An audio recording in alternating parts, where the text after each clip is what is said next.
Good morning बच्चों। आप लोगों के समुच्चय की लास्ट टॉपिक चल रही है वर्ड प्रॉब्लम।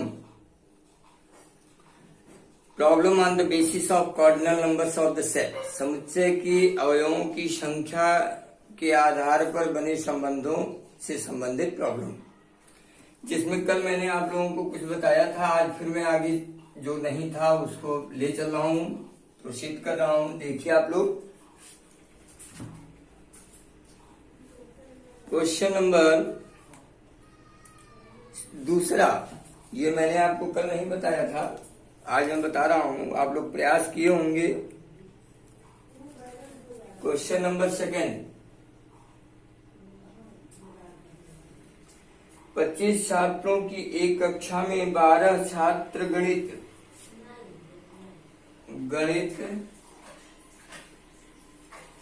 पढ़ने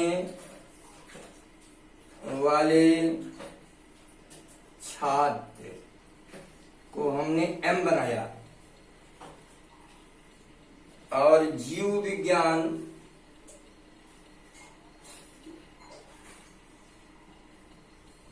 पढ़ने वाले छात्र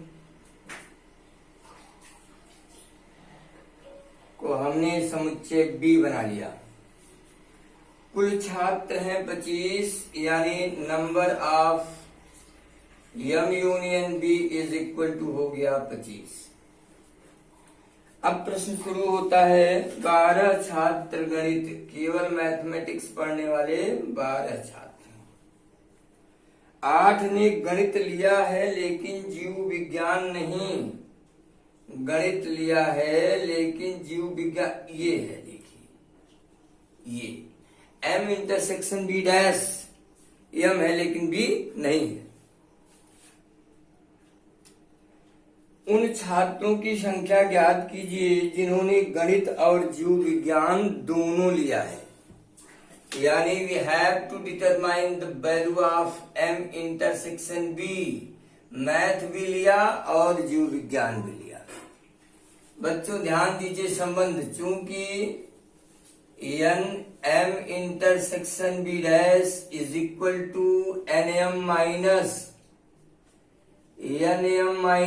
N M इंटरसेक्शन B, ये संबंध होता है।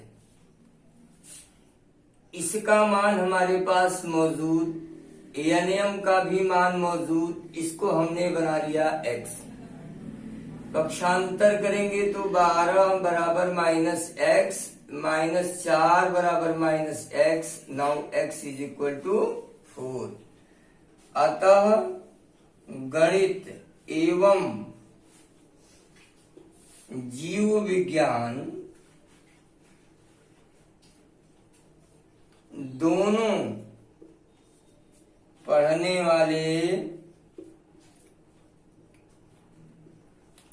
छात्रों की संख्या बराबर 4। ये पहला आंसर हुआ। और इसी में एक प्रश्न और है, और वो प्रश्न क्या है, उन छात्रों की संख्या ज्ञात कीजिए जिन्होंने जीव विज्ञान चुना लेकिन गणित नहीं चुना। यानी जीव विज्ञान चुना लेकिन गणित नहीं चुना। ये देखिए, अब ये बराबर होगा NB minus NB intersection M। तो NB का मान तो हमारे पास है नहीं, तो आइए निकालते हैं। चूंकि NB यूनियन M बराबर NB plus NM minus NB intersection M, ये संबंध है। ये है कुल 25, NB हमें मालूम नहीं, NM 12 दिया है, और ये मैंने निकाला कितना, 4। तो 12 में से 4 गया 8। 8 को पक्षांतर करेंगे तो 17 आ जाएगा, यानी NB का मान आ गया 17। अब ये वैल्यू यहां लाइए, इसलिए NB इंटरसेक्शन एम डैश बराबर 17-4 बराबर कितना आया? 13। अतः 13 विद्यार्थी ऐसे हैं जिन्होंने बायो लिया लेकिन मैथ नहीं लिया। इस तरह आप इन संबंधों के आधार पर अपनी इस तरह की समस्याओं को सॉल्व करेंगे। Okay, now the next question. ये था प्रश्न नंबर 2।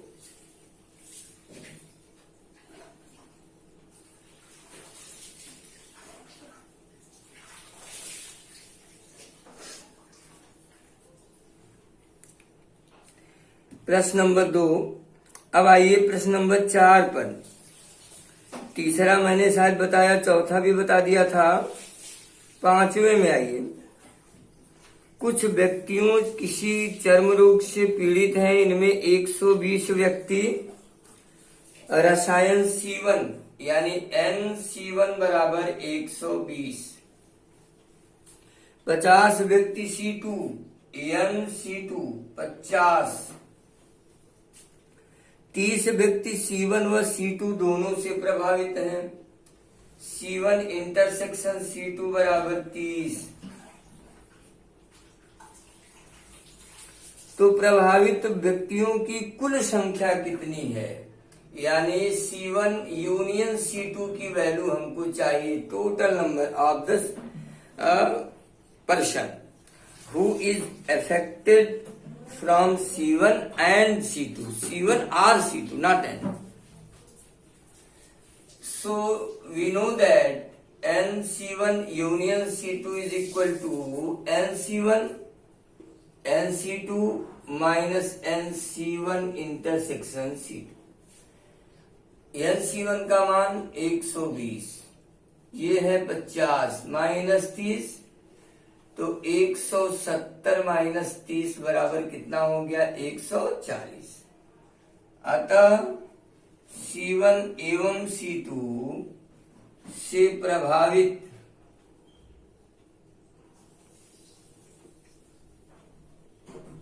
C1 या C2 से प्रभावित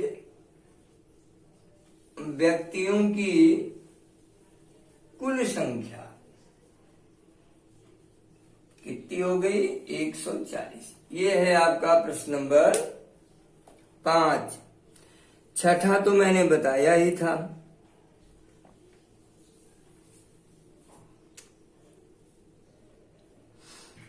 आइए 7वां भी देख लेते हैं लगे हाथ।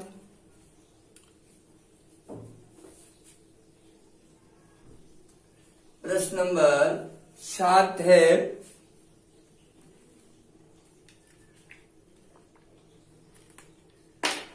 किसी परीक्षा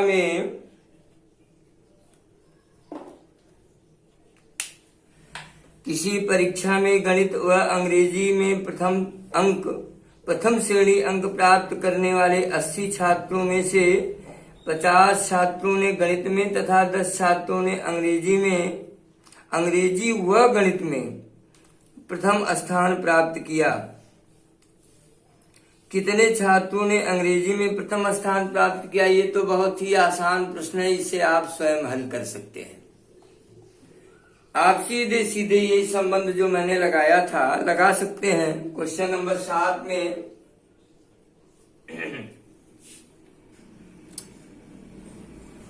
80 छात्रों में से यानी M union E mathematics union English बराबर कुल 80 दिया हुआ है और 50 छात्रों ने गणित में, ये हो गया 50, 10 छात्रों ने अंग्रेजी व गणित में यानी NM इंटरसेक्शन E बराबर 10। तो बताइए कि केवल इंग्लिश में प्रथम स्थान में कितने बच्चे हैं? तो चूंकि M union E is equal to NM plus NE minus NM intersection E, और ये वैल्यू हमारे पास है 80, ये वैल्यू है 50, इसे हम x मानते हैं, और ये है 10।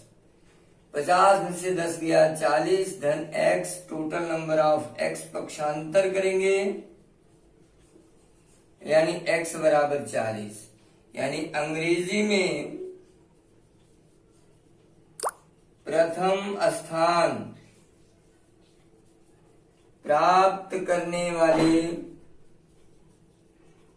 छात्रों की संख्या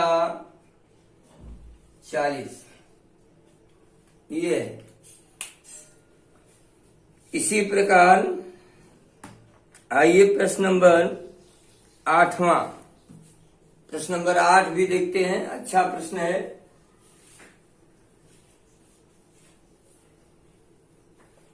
प्रश्न नंबर 8,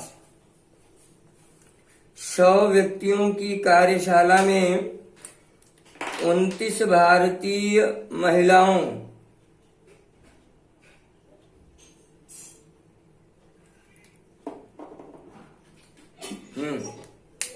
सौ व्यक्तियों की कार्यशाला में 29 भारतीय महिलाओं तथा 23 पुरुषों ने भाग लिया।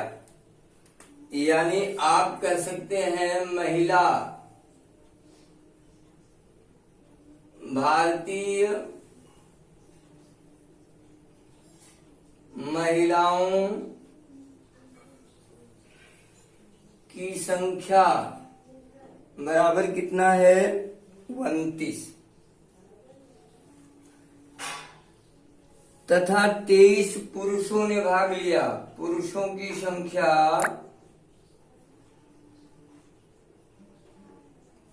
23। इनमें 4 डॉक्टर हैं। डॉक्टरों की संख्या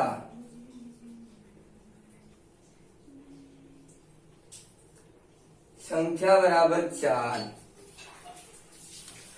तो पुरुष 24 या तो पुरुष हैं अथवा डॉक्टर हैं। नंबर ऑफ एलिमेंट मैन अथवा यूनियन डॉक्टर, ये 23 है। 23 नहीं 24 है। 24। प्रश्न ये है कि गोष्ठी में कोई विदेशी डॉक्टर नहीं है, गोष्ठी में भाग लेने वाले महिला डॉक्टरों की संख्या बताइए। राइट, चलिए जरा देखिए ध्यान से। N M union D is equal to N M plus N D and minus N M intersection D. मतलब क्या हुआ, पुरुष और डॉक्टर का संबंध मैं निकाल रहा हूं। या तो पुरुष या तो डॉक्टर बराबर नंबर ऑफ मेल यानी पुरुषों की संख्या, नंबर ऑफ डॉक्टरों की संख्या माइनस नंबर ऑफ पुरुष और डॉक्टरों की संख्या। तो ये टोटल संख्या हमारे पास है ये देखिए 24, और पुरुषों की संख्या भी हमारे पास है 23 केवल, और डॉक्टरों की संख्या भी हमारे पास है। कुल डॉक्टर कितने हैं 4।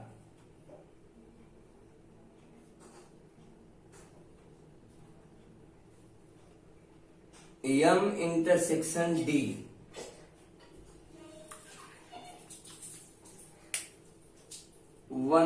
भारतीय महिलाओं की संख्या 29, पुरुषों की संख्या 23। ठीक है, पुरुषों की संख्या है 23।